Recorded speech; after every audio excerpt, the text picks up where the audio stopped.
May mga ibang tao talaga nilikha lang talaga ni Lord na maghanap ng problema sa lahat ng solusyon na ino-offer mo. Ito yung mga tinatawag natin ng Negatrons.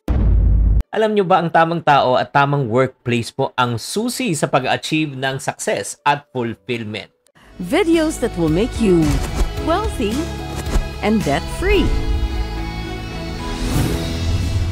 Hi there! This is Chinkitan, your pambansang wealth coach. Sa episode natin today, pag-uusapan po natin paano tayo makakahanap ng tamang tao o tamang work environment para mas ma-motivate tayo na magtrabaho. Shout out sa lahat ng mga nagtatrabaho po ngayon. May mga kakilala ba kayong mga tao talaga nilikha lang talaga ni Lord ng pampabigat ng buhay mo? Ito yung mga tinatawag natin ng Negatrons. Alam nyo ba ang tamang tao at tamang workplace po ang susi sa pag-achieve ng success at fulfillment? Oy, by the way, bago tayo mag-umpisa, ito po ay nanggaling sa How to Enjoy While Earning Money. Oo. Diba? Paano ka mag-enjoy at the same time kumikita ka ng pera? Kung na-miss nyo yung episode na yan, ako panoonin nyo na lang sa link sa comment section. And by the way, nag-request po ko ng at least ng mga 50 na mga nag-comments ng part 2. Kaya tayo natin ginagawa to. Thank you very much sa mga nag-comment. So right now, recap lang tayo ng konti. Kasi actually, there are 4 things that you need to do. Yung first part natin, sinabi nga natin, identify your purpose, no? Alamin mo kung bakit ang reason kung anong ginagawa mo sa isang bagay. Number 2, identify what you love to do.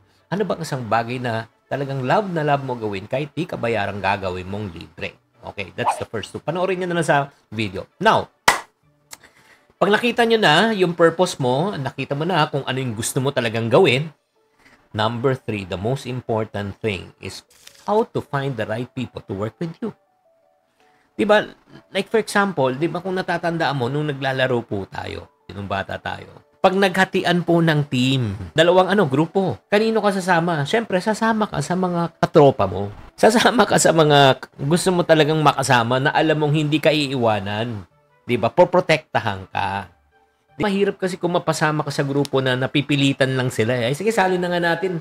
Kulang lang talaga tayo ng tao. Importante po yan. Ang sarap kasi na yung kakampi mo, naglalaro kayo, nag-e-enjoy kayo, nagpoprotektahan kayo. Ganun din dapat sa opisina. You have to look for like-minded individuals. Surround yourself with people who share the same values, mindset.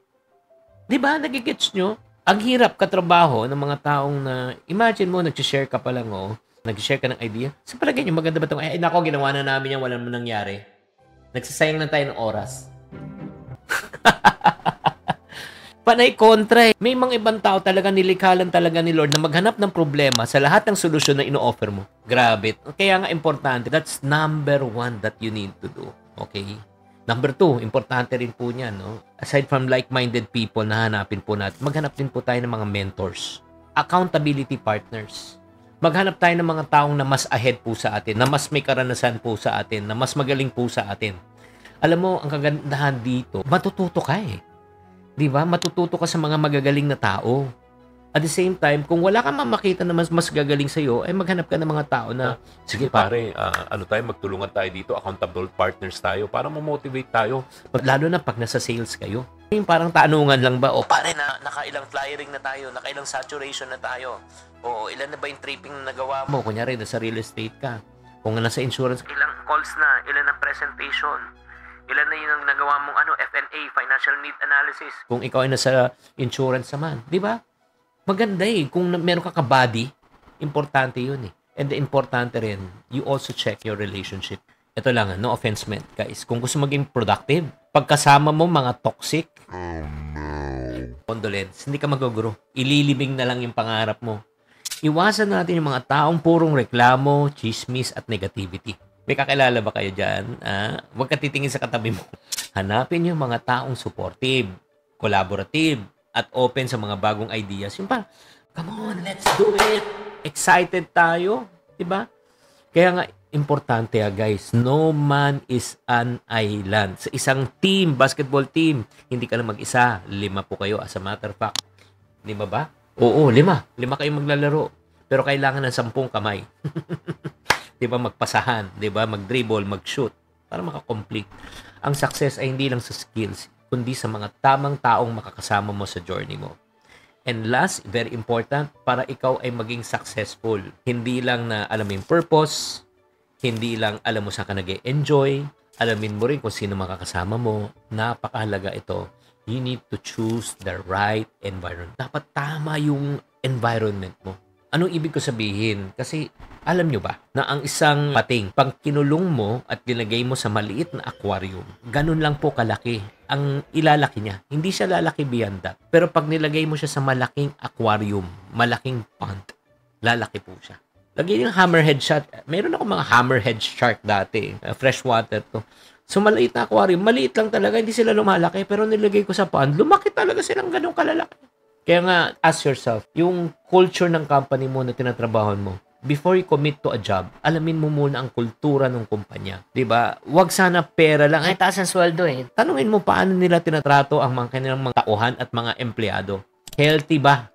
Hindi ba toxic ang may-ari? Hindi ba toxic ang boss mo? May work-life balance ba? Open ba sa feedback? Baka siya lang magaling. 'Di ba? At saka i-assess mo, hindi lang yung mga tao na kausap mo yung work environment, pati yung physical and emotional environment. Malinaw ba yung expectations? Nakakatulong ba sa lugar? At may mga tools ba to help you to become more productive? Alam mo, mas magiging motivated ka kung ang trabaho mo ay aligned. Aligned sa values mo eh. Like for example, kung ikaw ay environmentalist, mas maganda yung kumpanya na sustainable. Di ba? Ang hirap niyan. Nakikita mo, hindi siya sustainable, tapos environmentalist ka. Kaya guys, ito lang po. Don't settle for less. Kung hindi tugma yung working environment sa culture na gusto mo, sa belief system mo, hindi ka talaga magpo-flourish. Again, mga friendship, nagustuhan nyo ba tong episode na ito? Okay, kung nagustuhan nyo, pero bago tayo magtapos and I will do the closing, may good news po ako sa inyo. For this coming year, ang goal ko talaga is to help people to grow financially. Double or probably multiply your income. Ito yung tinatawag namin the income multiplier method. I'm going to reveal to you the 8 simple strategies on how to earn 6 to 7 figure income. Kung interesado ka, check this link in the comment section. Hurry! Limited to 500 seats only. Paalala lang po ang success is not only about what you do, but it's also who you do it with and what is the working environment.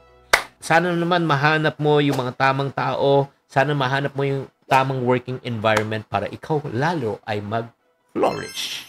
Tatandaan, tamang karunungan, tamang disiplina, ang susi sa pagyaman.